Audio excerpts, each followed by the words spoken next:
Hello everyone, tudo bom? Aqui é o professor Marcos e a gente está aqui junto para mais uma aula de inglês. E olha só, nessa aula de hoje, bem especial, a gente vai descobrir aí e conversar um pouquinho sobre essa linguagem publicitária, a linguagem que tem nos invadido literalmente, né?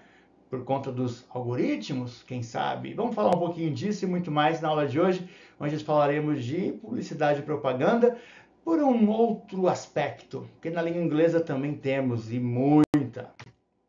Olha só, antes de a gente começar, vamos partir desse começo aqui. Nessa aula de hoje nós vamos atender você no sentido de te explicar um pouquinho quais são essas estratégias e recursos de persuasão em inglês, que palavras-chave são usadas para persuadir o consumidor ou o receptor dessas mensagens publicitárias, tá certo? Além disso, a gente vai conhecer um pouquinho de como que é montada a estrutura dessas questões aí de publicidade, tá certo? Para isso a gente vai usar duas habilidades. A habilidade principal, que é a EF09LI05, que fala do jogo de palavras, das imagens, das cores, dos textos, né, que são utilizados para persuadir o consumidor. E como suporte temos a EF09LI11, que fala um pouquinho dessas construções de textos utilizando recursos verbais e não verbais, que é o que a gente vai falar agora. Então, para a gente falar um pouquinho disso, antes de falar do que é verbal, não verbal, vamos olhar essa imagem que está aí. A gente tem aqui uns cartazes, uns folders, falando do Brasil.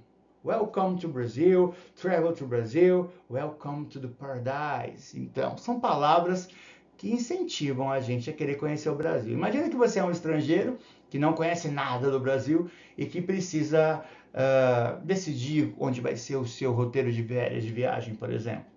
E você se depara com uma propaganda dessa que mostra, além do nome Brasil, bem grande, bem aí convidativo, imagens como os índios, a Amazônia, os animais típicos da floresta, os tipos de alimentos que existem nesses lugares, né? Então a gente tem aí o café, o mamão papaya, o futebol sendo retratado na Copa, ali na taça, na verdade, né? Entre outras coisas. Então a gente tem elementos que levam esse consumidor, possível consumidor, a se interessar por essa propaganda. E lembram lá em português um pouquinho também, que você já deve ter tido esse tipo de aula, a gente vai retomar alguns assuntos da língua portuguesa, que são a comunicação verbal e não verbal. Você lembra? Verbal é aquela que utiliza palavras na sua composição, palavras escritas e tal. Já a não verbal é aquela que utiliza de figuras, de imagens, de composições que não são escritas, tá certo? Até o som de uma propaganda pode ser considerada como não verbal. E temos a mista, que mistura realmente essas duas vertentes aí, tá certo? Então vamos falar um pouquinho sobre isso agora, porque a gente vai fazer um pré-reading de tudo isso que a publicidade nos oferece. Olha só, para a gente começar o nosso texto que está em inglês e que o tema de hoje não é como você ler um texto, porque eu já dei essa dica antes para você, né? A gente vai usar aquela nossa técnica que eu vou lembrar daqui a pouquinho. Mas vamos para o pré-reading. O pré-reading vai te mostrar o quê? Alguns vocabulários que são importantes para a gente poder entender alguns termos usados nesse texto. O primeiro é advertising, também conhecido como AD ou ADS. Tá? É um termo que a gente usa para anúncio. E você já deve ter navegado aí na internet, por exemplo, e ter se deparado com um ADS aparecendo na sua tela. É um anúncio e por isso que ele chama de advertising, tá bom? Pictures and images, que são figuras e fotos utilizadas na propaganda. Influence, é aquilo que a propaganda quer, né? Influenciar o consumidor. Também lembra do influencer, que é o cara que influencia as pessoas? Vamos falar disso daqui a pouquinho. Slogan e logo. São palavras bem parecidas, mas que têm coisas diferentes. O slogan são frases, né, que a gente usa para definir um produto, para chamar atenção para ele. E o logo é, na verdade, a marca desse produto, utilizando também a linguagem mista, né? Pode ser só a imagem, pode ser o texto e pode ser os dois juntos, tá certo? Headlines são palavras e frases de impacto que chamam a atenção de um produto numa propaganda. O consumer é o consumidor e a mídia, quem nunca ouviu falar de mídia, não é? Então, a mídia é o veículo no qual essa propaganda está sendo veiculada, beleza? Então, com esse pré-reading feito, vamos para o que interessa. Tem esse primeiro texto aqui e eu vou lembrar para você. Nosso objetivo hoje não é ler esse texto, não é decodificar esse texto na sua integralidade. Mas tem aquela dica que eu já dei algumas aulas e vivo dando para vocês aí, que é sobre esse nosso reading, né? A gente vai ter que ler esse texto de maneira a destacar palavras que a gente já conhece. E aí você vai entender que é muito fácil, que vai ficar muito fácil descobrir o que está escrito nesse texto, tá bom? Então vamos lá. Advertising ad is a test what's intention. Não vou ficar lendo com você, mas ó, a palavra advertising nós já vimos o que é um anúncio. E um texto tem a intenção, olha lá, a palavra intention, né? De persuadir, persuading e convincing, convencer leitores, né? Ou qualquer pessoa. As companies, lembra o que é company? Olha os cognatos aparecendo aí. As empresas, né? Elas utilizam desses anúncios para influenciar people, certo? A consumir o seu certo produto, o seu serviço, enfim, é uma técnica utilizada, beleza? Então a gente não está aqui para ler esse texto na integralidade, mas sim para decodificar o que ele está falando. Então a gente viu o que é o advertising. Agora vamos falar de pictures and images. Olha só que imagem bacana. O McDonald's no Natal fez essa campanha e eu achei muito legal assim, essa casquinha de cabeça para baixo, lembrando o quê? Um Santa Claus, né? Um Papai Noel. E olha só essa batata frita em formato de árvore de Natal. Por que isso? Porque essa imagem, ela representa o quê? A propaganda, a campanha de Natal do McDonald's. Então as imagens e as figuras são usadas para atrair a pessoa, né? Para atrair a atenção da pessoa. Ela vai bater o olho ali e vai falar assim, olha que bacana. Então, ela tem a importância de passar uma mensagem rápida e que a imagem conta quase que tudo, tá bom? E ela vai estar sempre lembrando, ficando na memória, na verdade, de quem estiver assistindo esse anúncio. Outra coisa importante para a gente ver é o slogan. Olha só os slogans. A gente tem aqui alguns exemplos. Ó, Find New Roads, Open Happiness, Good Food, Good Life. São slogans, são frases que estão junto com marcas, ok?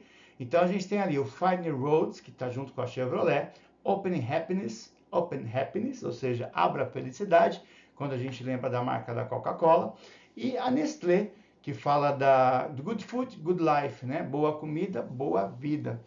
Então ela está sempre associada, olha lá, o slogan é uma short phrase, é uma frase curta, né? Ou até mesmo uma palavra, que é muito fácil de lembrar e associar a um produto, ok? E ela está sempre ligada ao logo ou à imagem do produto em si. Para a gente continuar, a gente está também falando dos logotipos, olha eles aí. Os logotipos são imagens que combinam texto, geralmente, e figuras, tá bom? E elas servem para identificar uma marca no consumidor. Quando a gente olha, por exemplo, o Amazon que está aí, ou a Starbucks, a gente já sabe que por esse desenho tem uma marca por trás. E para a gente continuar aqui, temos o headline. Headline também é usado muito em notícias, né? Headline é o que a gente chama de manchete, de texto mais complexo. E aí, olha só, nessa imagem da pilha Duracell, por exemplo, além da marca, a gente tem uma palavra chamada plus. Esse plus é um headline. Ele significa que não é uma Duracell comum, é uma Duracell plus a mais, né? E aí tem outra informação ali, ó, mais de 100% de Extra Life. Ou seja, ela dura 100% a mais do que uma pilha comum. Essa é a informação que aparece no rótulo do produto, tá certo?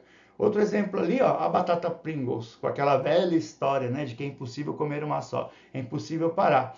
Então, headline é um grupo de palavras ou frases, tá certo? Que promovem um produto.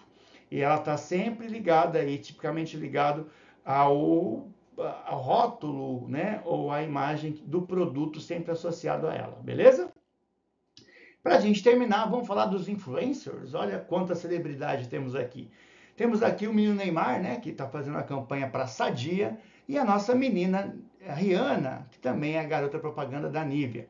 E as companhias, elas gastam muito dinheiro com esses influenciadores, com essas celebridades, não porque elas precisem gastar, mas porque elas estão associando o nome da celebridade à marca. Isso é o que a gente vê muito em Instagram, em posts e influenciadores digitais, né? E aí, a publicidade quer fazer disso uma forma de que você, influenciado pelo personagem, por esse influenciador que você gosta, você acabe consumindo aquele produto determinado, certo? Então, isso daí é o que a gente chama de influence, ok? E agora, para a gente terminar nossa aula, eu tenho um desafio para você. Nosso challenger de hoje é para que você crie aí um pôster, um cartaz, digamos, alguma coisa que leve a gente a utilizar esses recursos que a gente aprendeu agora. Então, imagine que na sua escola vai ter um evento, tá certo? E que você deve criar agora um cartaz sobre ele. Então, coloquei aqui, ó. Now create an announcement for the event at your school. Ou seja, faça aí um evento, um cartaz de um evento, um anúncio de um evento que vai acontecer na sua escola. Vamos pensar um pouquinho? O que você faria? Eu fiz um modelo, vou mostrar para você. Mas é só modelo, hein? Por favor, vamos fazer essa criatividade aflorar aí. Olha só, eu inventei aqui que vai ter uma batalha de rima, né, na nossa escola. E aí, que informações que são importantes a gente colocar? Olha bem para esse cartaz. Ele tem uma figura, né? Tem o disco, tem os dois rappers ali, e tem uma informação bem grande ali chamando a atenção. My school presents, ou seja, minha escola vai apresentar a rap battle, ou seja, uma batalha de rap. E aí eu estou dizendo que vai ter a performance do DJ Adams e do DJ Folange, tá certo? E coloquei nesse cartaz informações importantíssimas. O dia, quanto que vai custar essa entrada, tá ali, free tickets, e é no dia 12 de agosto, né? E coloquei informações do tipo, começa que horas, tá certo? E qual que é o endereço dessa escola? Então, com essas informações eu criei esse cartaz. E preste atenção que a gente tem, em qualquer propaganda, uma coisa importante para fazer, que é saber, olha, qual é o gênero característico dessa propaganda, a quem ela se destina. Nesse caso não são para estudantes, então a linguagem tem que ser mais voltada para esse estudante. Que palavras de persuasão tem nesse meu cartaz, tá certo? E que estratégias de leitura eu posso usar para identificar isso aqui. Que palavras eu tenho nesse cartaz que você bateu o olho e você sabe? Olha ali a palavra school, olha ali a palavra performance, olha ali os nossos dias do calendário que a gente já aprendeu, né? A palavra ticket, a palavra free, são palavras que você já conhece, certinho? Então é isso, gente. Bom, é isso aí, pessoal. Vou ficando por aqui. Então, não se esqueça, hein? Use sua criatividade, coloque para fora esse publicitário que tem dentro de você e crie esse evento aí para sua escola. Divulgue esse anúncio para a gente ver com bastante informação, tá bom? Olha, nessa última lâmina aqui eu tenho uma informação legal também para você, que é essa ampliação de vocabulário, ó. Palavras como off, add to the bag, brand, bus, clearance, complaint, credit card e consumer review são palavras que a gente vê muito aí em sites de compra, principalmente os internacionais. Então é legal que a gente saiba o que ela significa, então aí para você não ficar de fora, tá bom? Então é isso, galera. Muito obrigado pela presença. Aguardo você na próxima aula. See you! Bye, bye!